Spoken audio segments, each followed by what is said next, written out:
ദൈവനാമത്തിന് മഹത്വം ഉണ്ടാകട്ടെ. ജീവനിർവയിലേക്ക് ഇവരെയും സ്വാഗതം ചെയ്യുന്നു. വീണ്ടും ദൈവവചനവുമായി നിൽക്കുവാൻ ഒരവസരം കൂടെ കർത്താവ് തന്നതിനായി കർത്താവിനെ നന്ദിയോടെ സ്തുതിക്കുന്നു. നമ്മുടെ ഇന്നത്തെ ചിന്തയ്ക്കായി യാക്കോബിൻ്റെ ലേഖനം 4-ാം അധ്യായം 7-8 വാക്യങ്ങൾ വായിപ്പാൻ ആഗ്രഹിക്കുന്നു. യാക്കോബ് 4-ാം അധ്യായം 7-8. ആകയാൽ നിങ്ങൾ ദൈവത്തിന് കീഴടങ്ങുവിൻ, പിശാചിനോട് എതിർത്ത് നിൽപ്പിൻ, എന്നാൽ അവൻ നിങ്ങളെ വിട്ട് ഓടിപ്പോകും. ദൈവത്തോട് അടുത്ത് ചെല്ലുവിൻ, എന്നാൽ അവൻ നിങ്ങളോട് അടുത്തു വരും. ദൈവത്തിൻ്റെ ദാസനായ യാക്കോബ്, കർത്താവായ യേശുവിൻ്റെ സഹോദരനായ യാക്കോബ്, തൻ്റെ ലേഖനത്തിൽ നമ്മുടെ ഇന്നത്തെ ഉപദേശങ്ങൾക്കൊക്കെ ഘടകവിരുദ്ധമായിട്ടാണ് പലതും പറയുന്നത്. അദ്ദേഹം വിശ്വാസികളോടായി പറഞ്ഞ ഒരു ഭാഗമാണ് ഞാൻ വായിച്ചത്. അവ ഒന്നുകൂടെ വായിക്കാം. നിങ്ങൾ ദൈവത്തിന് കീഴടങ്ങുവിൻ, പിശാചിനോട് എതിർത്ത് നിൽപ്പിൻ, എന്നാൽ അവൻ നിങ്ങളെ വിട്ട് ഓടിപ്പോകും. ദൈവത്തോട് അടുത്ത് ചെല്ലുവിൻ, എന്നാൽ അവൻ നിങ്ങളോട് അടുത്തു വരും. അവിടെ പറയുന്നു, ദൈവത്തിന് കീഴടങ്ങുവിൻ, പിശാചിനോട് എതിർത്ത് നിൽപ്പിൻ.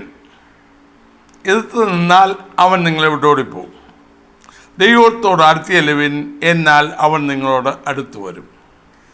ഞാൻ ആമവായതിനെ പറഞ്ഞല്ലോ, വിശ്വാസികളോടാണ് യാക്കോബ് ഇത് പറയുന്നത്, അവിശ്വാസികളോടല്ല. കർത്താവിനെ അറിഞ്ഞു, ദൈവമക്കളായി തീർന്നു, യേശു ക്രിസ്തുവിനുള്ളവരാണ്, മാത്രമല്ല സ്വർഗീയ സന്തോഷം അവകാശമാക്കാനിരിക്കുന്നവരാണ് എന്നൊക്കെ പറയുന്ന വിശ്വാസികളോടാണ് താൻ ഇത് പറഞ്ഞത്. അതിൽ നിന്ന് കർത്താവ് എൻ്റെ ഹൃദയത്തിൽ ചിന്തിപ്പിച്ച, എന്നോട് സംസാരിച്ച ചില ചിന്തകൾ പങ്കുവയ്ക്കുവാൻ ഞാൻ ആഗ്രഹിക്കുന്നു. അപ്പോൾ പൊതുവെ ഞാൻ പറഞ്ഞല്ലോ, ഇത് വിശ്വാസികളോടുള്ള ദൂതാണ്.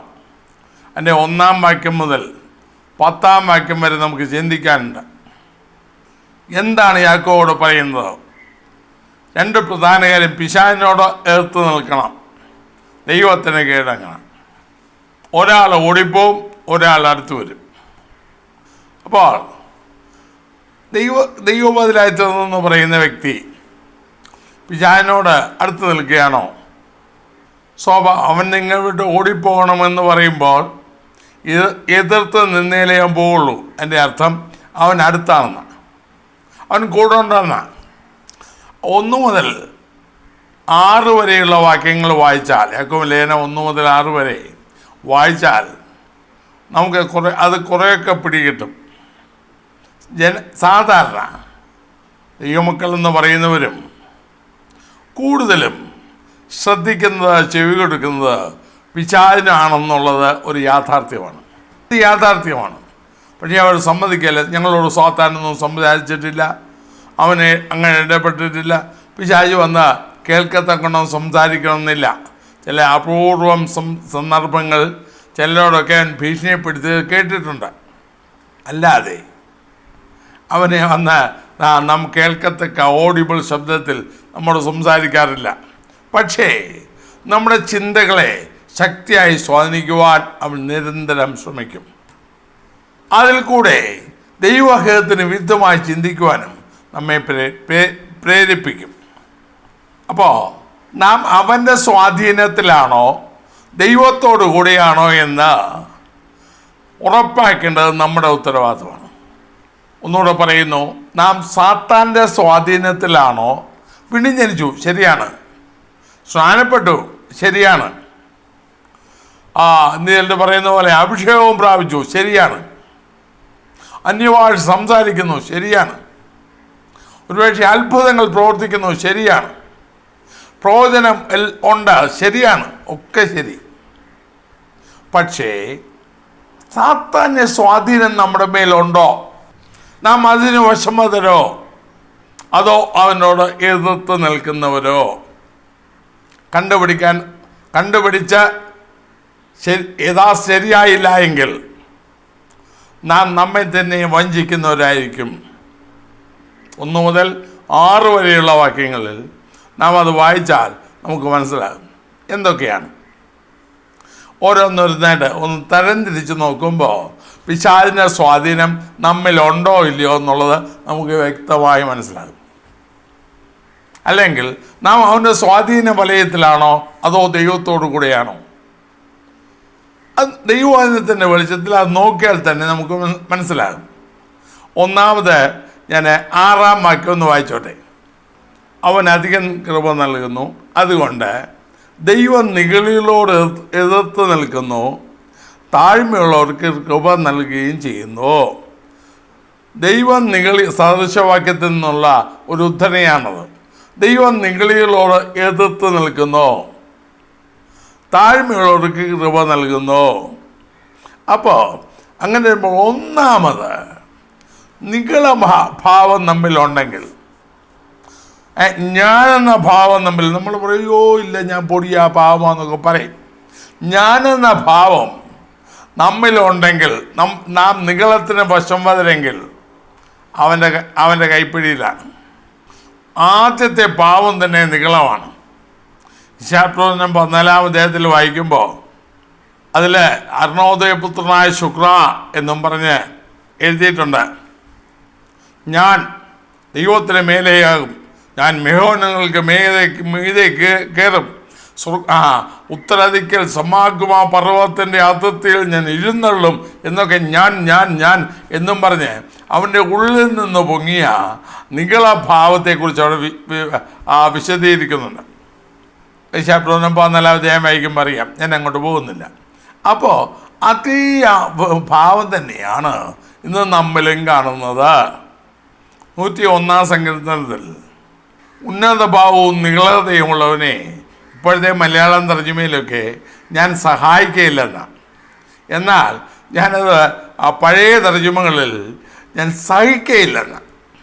ഒന്ന് ഉറപ്പാക്കാനായിട്ട് 1-2 ഇംഗ്ലീഷ് കിങ് ജെയിംസ് വേഴ്സണിലും NIV-യിലും ഒക്കെ നോക്കിയപ്പോൾ ഐ വോണ്ട് ടോളറേറ്റ്, NIV-യിൽ,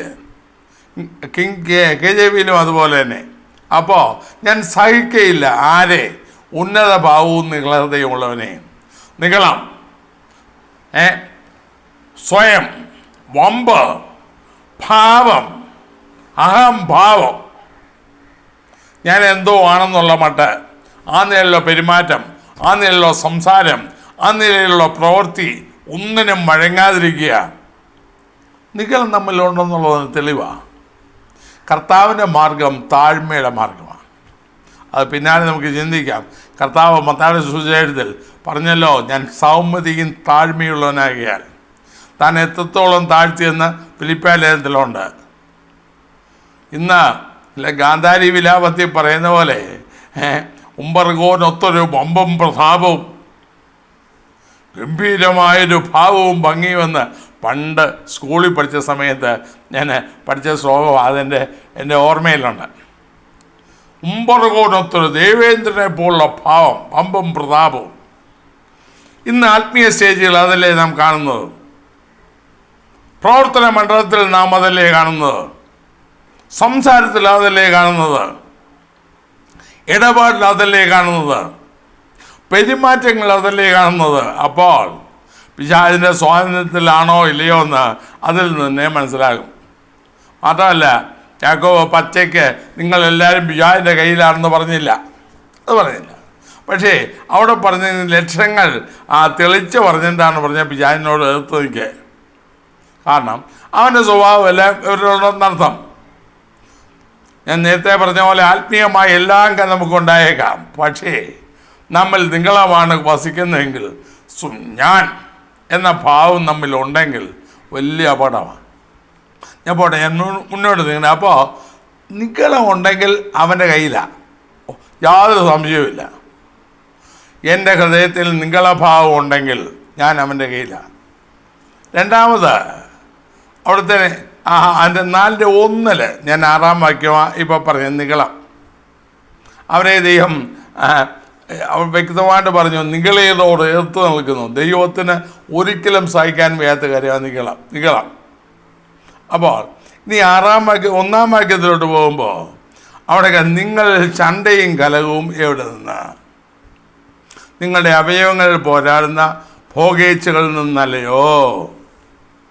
ഭോഗേച്ഛകൾ, ദുർമോഹങ്ങൾ ഉള്ളിൽ വ്യാപരിക്കുമ്പോൾ അവിടെ ശണ്ടയും കലഹവും ഉണ്ടാകും. ഇന്ന് ആത്മീയ മണ്ഡലത്തിൽ ഒട്ടുമില്ലല്ലോ അല്ലേ? ഒട്ടും. എവിടെ നോക്കിയാലും തന്നെയല്ലേ ശണ്ടയും കലഹവും. ഒരല്പം വഴങ്ങി കൊടുക്കത്തില്ല.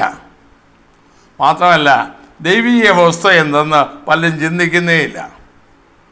ദൈവത്തിൻ്റെ പദ്ധതി എന്തെന്നും ചിന്തിക്കുന്നില്ല. ഞാനാ എല്ലാം തീരുമാനിക്കുന്നത്. അപ്പോൾ എൻ്റെ ഇഷ്ടം, പഴഞ്ചൊല്ലുണ്ടല്ലോ, തന്നിഷ്ടം പുന്നിഷ്ടം ആരാനിഷ്ടം വിമ്മിഷ്ടം എന്ന് പറയുന്ന പോലെ ഇപ്പോഴതാണ് ദൈവയിഷ്ടത്തിനൊക്കെ രണ്ടാം സ്ഥാനം. ഇത് ഞാൻ പിന്നെയും പറയുന്നു, യാക്കോബ് ഇത് പറയുന്നത് വിശ്വാസികളോടാണ്. മൂന്നാമത്തേതിൻ്റെ ആരംഭം തുടങ്ങുന്ന സഹോദരന്മാരെ എന്ന് വിളിച്ചോണ്ടാണ്. പലയിടത്തും അങ്ങനെ തന്നെയാണ്, പ്രിയ സഹോദരന്മാരെ എന്ന് വിളിച്ചോണ്ടാണ്. അപ്പോൾ ശണ്ടയും കലഹവും തമ്മിലുണ്ടെങ്കിൽ നാം സാത്താൻ്റെ കയ്യിലാണ്. അല്ല, അതിന് പ്രത്യേകിച്ച് പ്രവാചകനെ ഒന്നും വിളിച്ച് കുത്തിയിരുന്ന് പ്രാർത്ഥിച്ച് നോക്കി ഒന്നും വെളിപ്പെടണ്ട. യോജിക്കാൻ കഴിയുന്നില്ലെങ്കിൽ, സഹകരിക്കാൻ കഴിയുന്നില്ല, കീഴ്പ്പെടാൻ കഴിയുന്നില്ലെങ്കിൽ, അതായത് ദൈവത്തിൻ്റെ വ്യവസ്ഥ ഞാൻ പണ്ടങ്ങനെ പറഞ്ഞത് എനിക്ക് ഓർമ്മയുണ്ട്. സാധാരണ ദൈവദാസന്മാരെല്ലാം പറയാറുണ്ട്, order is heavens first law. ദൈവത്തിൻ്റെ ഒന്നാമത്തെ നിയമം ക്രമമാണ്. എല്ലാ കാര്യത്തിലും ക്രമം. ഈ പ്രപഞ്ചത്തിൽ എവിടെ നോക്കിയാലും ഒരു ക്രമമുണ്ട്. നമ്മുടെ ശരീരത്തിൽ ഒരു ക്രമമുണ്ട്. ക്രമം തെറ്റിയോ? അതുകൊണ്ടാണ് 101-ാം സംഘത്തിൽ പറഞ്ഞത്, ക്രമം കെട്ടവരുടെ പ്രവൃത്തിയെ ഞാൻ വെറുക്കുന്നു. അപ്പോൾ ക്രമക്കേട് വഴങ്ങിയില്ല, ദൈവത്തിൻ്റെ വ്യവസ്ഥയ്ക്ക് വഴങ്ങത്തില്ല. എന്താണ് കാരണം?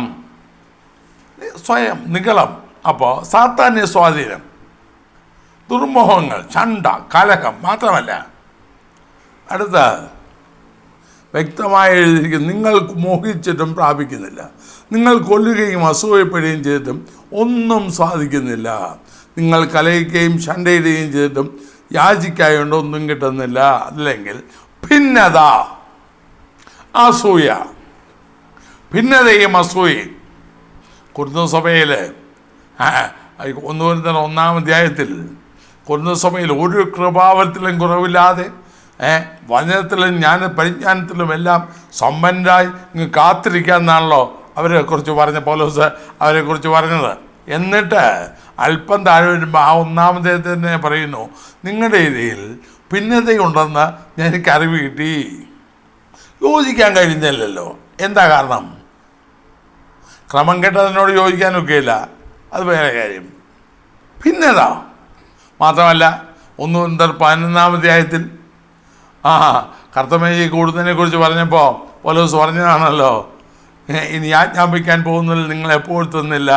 നിങ്ങൾ സഭ കൂടുമ്പോൾ നിങ്ങൾ കൂടി വരുന്നത് നന്മയ്ക്കല്ല തിന്മയ്ക്കത്രേ കാരണമാകുന്നു. കാരണം നിങ്ങൾ കൂടി വരുമ്പോൾ ഭിന്നതയുണ്ട്. ഇന്ന് കർത്തമേശ എടുക്കുന്നു, ഒരു കുഴപ്പമില്ലല്ലോ. വല്ല ഐക്യതയുണ്ടായിട്ടാണോ, വല്ല താഴ്മയുണ്ടായിട്ടാണോ, വല്ല യോജിപ്പുണ്ടായിട്ടാണോ?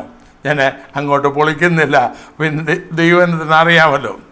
മാത്രമല്ല, അപ്പോൾ ദുർമോഹങ്ങളുടെ വ്യാപാരം, അതിൻ്റെ ഫലം ഭിന്നത, ചണ്ട, കലഹം. മാത്രമല്ല ഭിന്നത, അസൂയ. 1 പത്രോസ് 2-ാം അധ്യായത്തിൽ പത്രോസ് 1-ാം വാക്യത്തിലേ പറഞ്ഞു, നിങ്ങൾ വചനമെന്ന മയമില്ലാത്ത പാല് കുടിക്കണമെങ്കിൽ ഭിന്നതയും അസൂയ എല്ലാം നീക്കിക്കളയണം, വ്യാജഭാവവും നീക്കിക്കളയണം. ഇന്നോ തങ്ങളുടെ ധാരണയ്ക്കൊത്തവണ്ണം, തങ്ങളുടെ പ്രകടനത്തിന് ഒത്തവണ്ണം, തങ്ങളുടെ വിചാരങ്ങൾക്കൊത്തവണ്ണം വചനത്തെ മാറ്റി വളയ്ക്കുന്ന പ്രവണതയല്ലേ ഇന്നത്തെ കാലത്ത് നടക്കുന്നത്. മാത്രമല്ല മുന്നോട്ട് നീങ്ങണ്ട. 3, ഒന്നാമത് നിഗളം, രണ്ടാമത് ശണ്ടയും കലഹവും, മൂന്നാമത് ഭിന്നതയും അസൂയയും, പിന്നെ 4-ാമത് യാചിക്കുന്നുണ്ട്. ഭയങ്കര പ്രാർത്ഥനയാണ്. പക്ഷേ എന്തിനാണ് യാചിക്കുന്നേ? അത് യാക്കോബോട് പറയുന്നു. 2-ാം വാക്യത്തിലുണ്ടല്ലോ, 3-ാം വാക്യം, നിങ്ങൾ യാചിക്കുന്നുവെങ്കിലും നിങ്ങളുടെ മോഹങ്ങളിൽ ചെലവേണ്ടതെന്ന്. വല്ലാതെ യാചിക്കുന്നുണ്ട്, ഒന്നും കിട്ടുന്നില്ല. പ്രാർത്ഥനയുണ്ട്, പക്ഷേ ഒന്നും കിട്ടുന്നില്ല. കാരണം തങ്ങളുടെ ഭോഗങ്ങളിൽ ചെലവിടാൻ, ദൈവനാമ മഹത്വത്തിനല്ല, ദൈവേഷത്തിനല്ല, ദൈവഹിതത്തിനുമല്ല പ്രാർത്ഥിക്കുക. ലിസ്റ്റ് എഴുതി വച്ച തന്നേ പറ്റുള്ളൂ, എനിക്കിത് കിട്ടണം. അങ്ങ് പ്രാർത്ഥിക്കുകയാണ്. എന്തിന്? വല്ലാതെ യാചിക്കുന്നു, ജൽപ്പനം ചെയ്യുന്നു. അവിടെ ദൈവത്തിന് സ്ഥാനമില്ല. ഇത് കർത്താവിന് ഇഷ്ടമാണോ, ആ ദൈവഇഷ്ടപ്രകാരമാണോ ഞാൻ പ്രാർത്ഥിക്കുന്നത്? ഒന്നും പ്രസക്തിയില്ല. എൻ്റെ മനസ്സിൽ തോന്നി, ഞാൻ എഴുതി വച്ചു, പ്രാർത്ഥിക്കുന്നു. 3-ാം വാക്യത്തിൽ വ്യക്തമായിട്ട് പൗലോസ് പറയുന്നു. മാത്രമല്ല 4-ാം വാക്യത്തിൽ യാക്കോബ് പറയുന്നത് ദൈവത്തോട് എതിർത്ത് നിൽക്കുന്നു. യാക്കോബ് 1:4 വാക്യത്തിൽ 2 കാര്യം അവിടെ കാണാം. ദൈവത്തോട് എതിർത്ത് നിൽക്കുന്നു. അപ്പോൾ ഒന്നുകിൽ കീഴടങ്ങുക, അല്ലെങ്കിൽ എതിർക്കുക. പിശാചിൻ്റെ സ്വാധീന വലയത്തിലാകുന്നിടത്തോളം കാലം നാം ദൈവത്തോട് എതിർത്ത് നിൽക്കുകയാണ്. അവിടെ ദൈവത്തിന് സ്ഥാനമില്ല, ദൈവവചനത്തിന് സ്ഥാനമില്ല.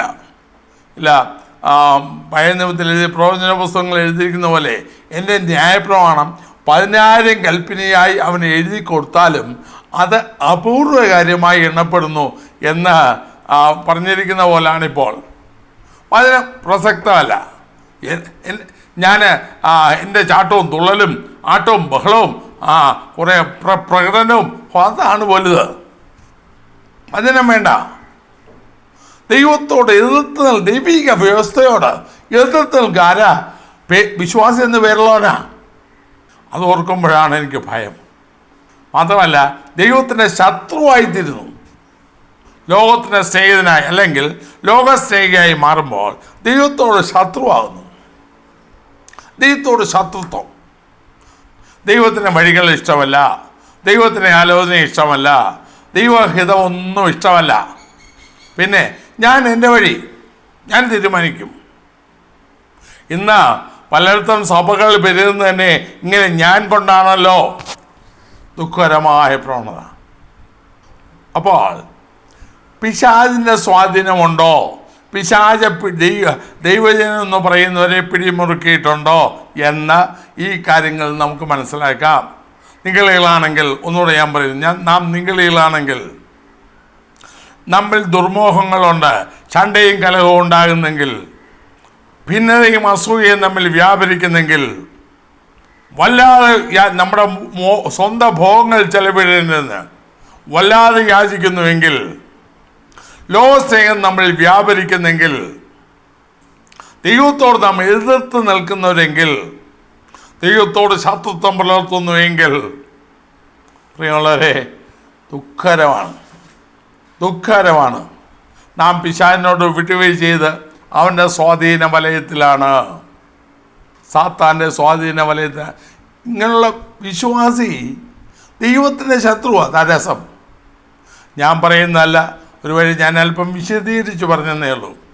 ദൈവത്തിൻ്റെ ആത്മാവ് പറയുന്നതാണ്. ദൈവത്തിന് യെരൂശലേമിലെ സഭയുടെ അധ്യക്ഷനായിരുന്ന, പ്രാർത്ഥനാ മനുഷ്യനായിരുന്ന യാക്കോബ് എഴുതി വച്ചിരിക്കുന്നതാണ്.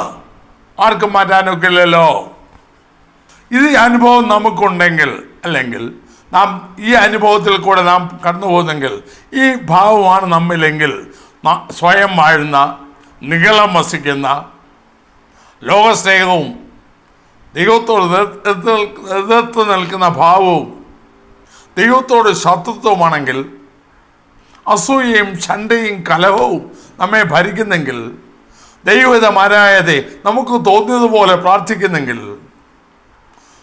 നാം വിശ്വാസികളെന്ന് വാഗൊണ്ട് പറഞ്ഞേക്കാം, പക്ഷേ നാം പിശാചിൻ്റെ കയ്യിലാണ്. എത്ര ദുഃഖകരം. അതുകൊണ്ടാണ് ദൈവാത്മാവ് പറഞ്ഞത്, ദൈവത്തിന് കീഴടങ്ങുവേൻ. അല്ല എങ്കിൽ പിശാച് പോകുന്നിടത്തേക്ക് നാമും പോകേണ്ടി വരും. ലേബലുണ്ടായിരിക്കും. ഒരു പക്ഷേ ഒരിക്കൽ ഞാൻ സമ്മതിക്കുന്നു, ഒരിക്കലും നഷ്ടപ്പെടാത്ത രക്ഷയാണ് നമുക്ക് തന്നത്. അത് വിലയേറതാണ്. പക്ഷേ ഇത് നമ്മിലുണ്ടെങ്കിലോ, ഞാൻ ഈ മേൽ പറഞ്ഞ ഞാൻ 6-7 കാര്യങ്ങൾ പറഞ്ഞായിരുന്നു. ഇവയെല്ലാം നമ്മിലുണ്ടെങ്കിൽ നമ്മുടെ സ്ഥിതി പരിതാപകരമല്ലേ?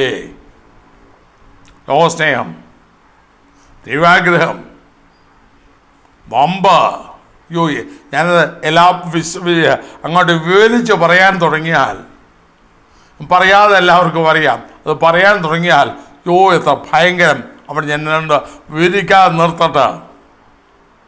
നാം പിശാചിൻ്റെ സ്വാധീനത്തിലോ, ഇങ്ങനെയുള്ള വ്യക്തി, ഞാൻ പറഞ്ഞല്ലോ 6-ാം വാക്യം വരെയും ആ ദൈവത്തിനാസായ യാക്കോബ് പറയുന്നത് 6-ാം വാക്യം വരെയും പിശാചിൻ്റെ സ്വാധീനത്തിൽ ഒരു വ്യക്തിയായാൽ അവൻ്റെ ലക്ഷണമാണ് പറയുന്നത്.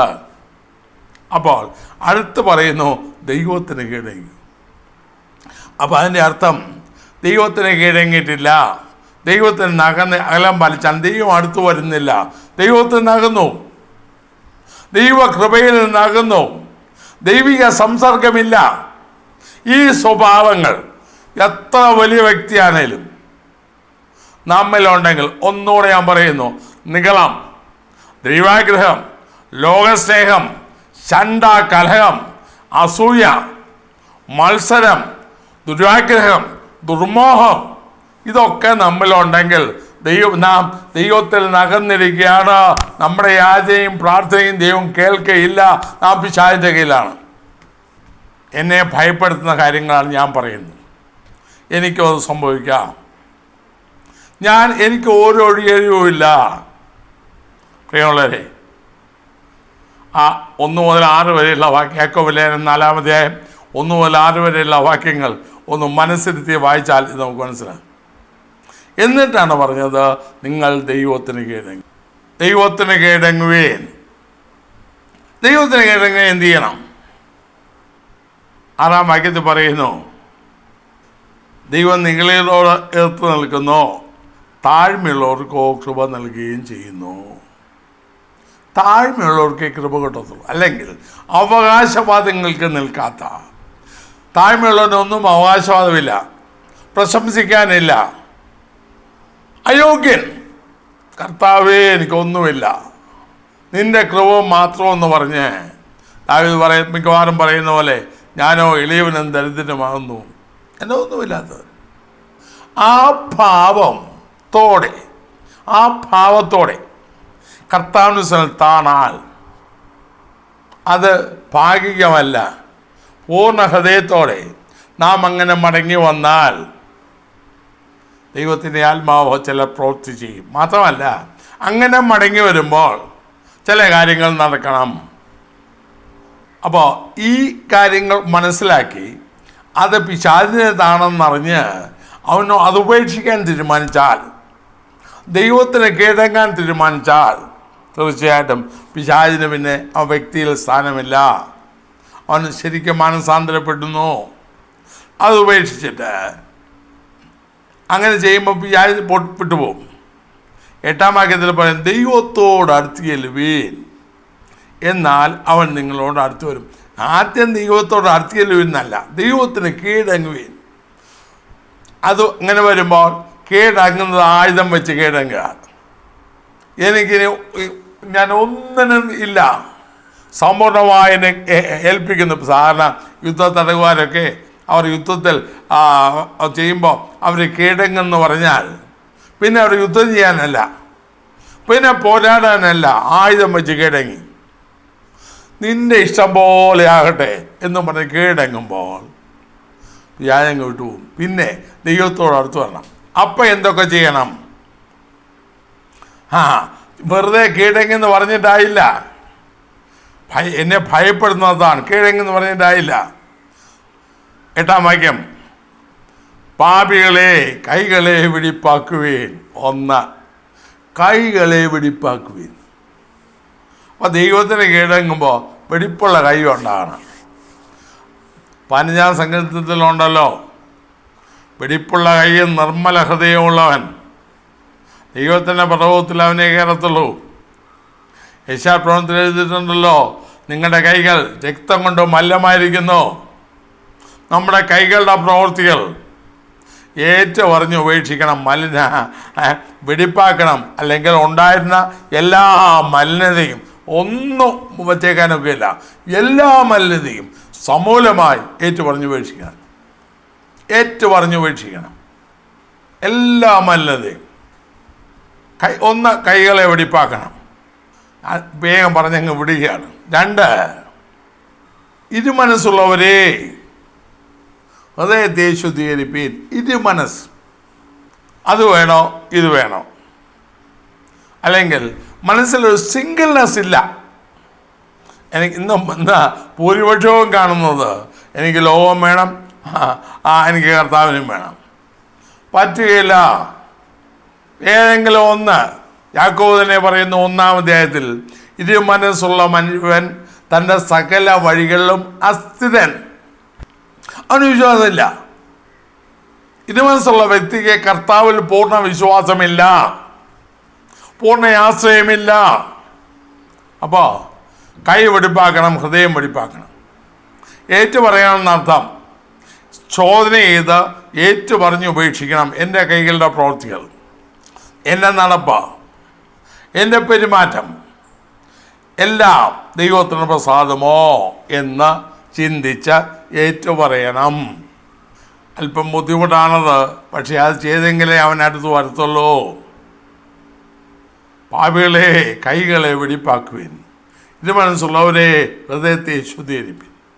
പെട്ടെന്ന് പറഞ്ഞത് അവസാനിപ്പിക്കട്ടെ. 3, 9-ാം വാക്യം, സങ്കടപ്പെട്ട് ദുഃഖിച്ച് കരവീൻ. പശ്ചാത്താപം, കണ്ണുനീരും. എന്തിന്? ചെയ്തു പോയതിനെക്കുറിച്ച്, ദൈവത്തെ വിട്ടുപോയതിനെക്കുറിച്ചുള്ള സങ്കടവും അനുതാപവും കരച്ചിലും നമുക്ക് ആവശ്യം. വെറുതെ എന്തെങ്കിലും വന്നിട്ടുണ്ടെങ്കിൽ കർത്താവേ അങ്ങ് ക്ഷമിച്ചേരെ എന്നും പറഞ്ഞ് ദൈവത്തോട് മൊത്തക്കച്ചവടത്തിൽ പോയാൽ നടക്കുകയില്ല. ഓരോന്നോരോന്ന്. പാപികളെ കൈകളെ വെടിപ്പാക്കുക, ഇരുമനസ്സുള്ളവരെ ഹൃദയത്തെ ശുദ്ധീകരിപ്പിൻ, സ്ഥിരമാക്കുക. ഇരുമനസ്സുള്ള യേശാപ്രവൃത്തിയിൽ ഉണ്ടല്ലോ, 26-ാം അധ്യായത്തിൽ, സ്ഥിരമാനസൻ നിന്നിൽ ആശ്രയം. മാത്രമല്ല പത്രോസ് സ്നേഹത്തും പറഞ്ഞതാണ്. 1 പത്രോസ് 5:9 പറയുന്നല്ലോ, ഹൃദയത്തെ വിശ്വാസത്തിൽ സ്ഥിരമുള്ളവരായി അവനോട് തീർപ്പിൻ. സ്ഥിരതയില്ലാത്തവന്, വിശ്വാസത്തിൽ സ്ഥിരതയില്ലാത്തവന് പിശാചിനോട് എതിർത്ത് നിൽപ്പാൻ കഴിയില്ല. മാത്രമല്ല അടുത്ത വാക്യം, 10-ാം വാക്യത്തിലുണ്ട്, കർത്താവിനുസൽ താഴുവീൻ, ആയുധം വെച്ച് കീഴടങ്ങി. ഇനി കർത്തയോ അല്ല അതൊന്നുമില്ല എന്ന ഭാവത്തിൽ ദൈവസ്ഥൽ താഴുക. അപ്പോൾ യാക്കോബ് 4-ാം അധ്യായം 1 മുതൽ 6 വരെയുള്ള ഭാവം നമ്മിലുണ്ടെങ്കിൽ, നാം ചിന്തിച്ചു വിശദമായി, ഞാൻ ആവർത്തിക്കുന്നില്ല, നമ്മിലുണ്ടെങ്കിൽ നാം പിശാചിൻ്റെ സ്വാധീനത്തിലാണ്, നാം നിഗളികളാണ്. ദൈവത്തിൻ്റെ ആത്മാവ് പറയുന്നു, നീ ദൈവത്തിന് കീഴടങ്ങ്, എന്നിട്ട് കൈകളെ വെടിപ്പാക്ക്, ഹൃദയത്തെ സ്ഥിരപ്പെടുത്ത്, കണ്ണുനീരുണ്ടാകട്ടെ, ഏറ്റുപറയാ.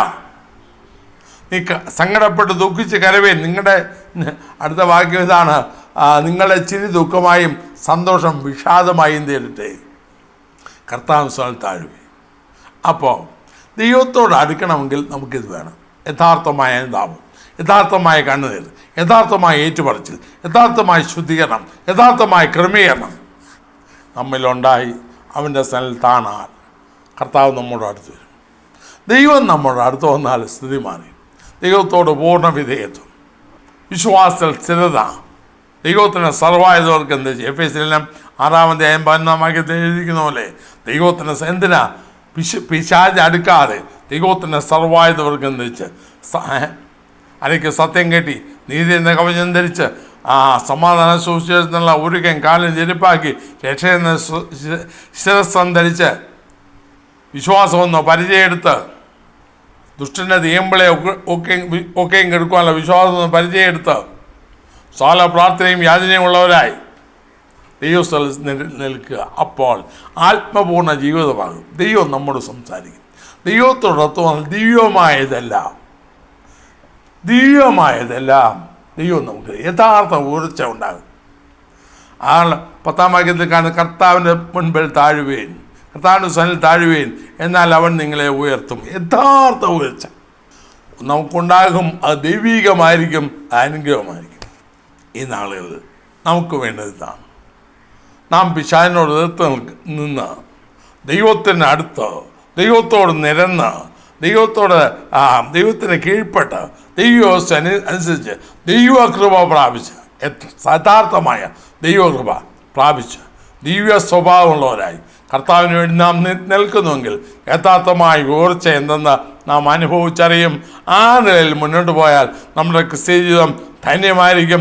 അങ്ങനെ മുന്നോട്ട് പോകാൻ ദൈവമായ കർത്താവ് നമ്മെ സഹായിക്കട്ടെ. നമ്മുടെ അവസ്ഥ എന്താണെന്ന് വെച്ചാൽ നാം അവൻ്റെ സ്വാധീനത്തിലോ ദൈവത്തോട് അടുത്തിരിക്കുന്നവരോ. 73-ാം സങ്കീർത്തനത്തിൽ ലാസാവ് പറഞ്ഞു, ദൈവത്തോട് അടുത്തിരിക്കുന്നത് എനിക്ക് നല്ലത്, നിന്റെ സകല പ്രവൃത്തിയും മன்னிക്കുന്നതിന് ഞാൻ യഹോവയായ കർത്താവിനെ എൻ്റെ സങ്കേതമാക്കിയിരിക്കുന്നു. അടുത്തിരിക്കുന്നത് എനിക്ക് നല്ലത്. ദൈവത്തോട് അടുത്തിരിക്കുന്നവരാണോ നാം? ദൈവത്തോട് അടുത്തിരിക്കണമെങ്കിൽ ദൈവ സ്വഭാവങ്ങൾ ഉണ്ടാവും നമുക്ക് വേണം. ഈ യാക്കോബ് 4-ാം അധ്യായത്തിന് 1 മുതൽ 6 വരെയുള്ള അനുഭവത്തിൽ നാം ജീവിച്ചാൽ ഒരിക്കലും ദൈവത്തോട് അടുക്കില്ല. നാം മത്സരികളായി തീരും, വലിയ നാശത്തിനും വിധേയരാകും. ആകയാൽ ഇന്ന് പകൽക്കാലം നമ്മെ തന്നെ പരിശോധിക്കാം, നമ്മെ തന്നെ കണ്ടുപിടിക്കാം, ദൈവത്തിൽ താഴാം, ദൈവത്തിന് കീഴടങ്ങാം, നമ്മുടെ കൈകളെ വിശുദ്ധമാക്കാം, ഹൃദയത്തെ നിർമ്മലീകരിക്കാം. സങ്കടവും ദുഃഖവും വിലാപവും നമ്മിൽ ഉണ്ടാകട്ടെ. നമ്മുടെ ചിരി, ലോക സന്തോഷങ്ങൾ മാറി യഥാർത്ഥമായ ദുഃഖത്തോടെ ദൈവത്തിന് പൂർണ്ണമായി കീഴടങ്ങാം. അവൻ നമ്മെ ഉയർത്തും. ദൈവമായ കർത്താവ് അതിന് നമ്മെ സഹായിക്കട്ടെ. പ്രാർത്ഥിക്കാം. കർത്താവേ, സ്നേഹവനായ സ്വർഗീയ പിതാവേ, നല്ല സമയത്തിനായി സ്തോത്രം. നാഥാ, പിശാചിനോട് എതിർത്തേൽപ്പീൻ, ദൈവത്തിന് കീഴടങ്ങുകയും എന്നുള്ള വാക്യത്തെ അടിസ്ഥാനമാക്കി അല്പം കാര്യങ്ങൾ ചിന്തിപ്പാണ്ടിയായല്ലോ. ഞങ്ങൾ സാത്താന് കീഴടങ്ങിയിരിക്കുന്നെങ്കിൽ, അല്ലെങ്കിൽ സാത്താനെ സ്വാധീനം ഞങ്ങളുണ്ടെങ്കിൽ ഞങ്ങൾ എന്തൊക്കെ ഉണ്ടായിരിക്കുമെന്നും ദൈവത്തിന് കീഴടങ്ങിയാൽ അതിൻ്റെ ഫലം എന്തെന്നും ചിന്തിപ്പാൻ അവിടുന്ന് ഇടയാക്കിയല്ലോ.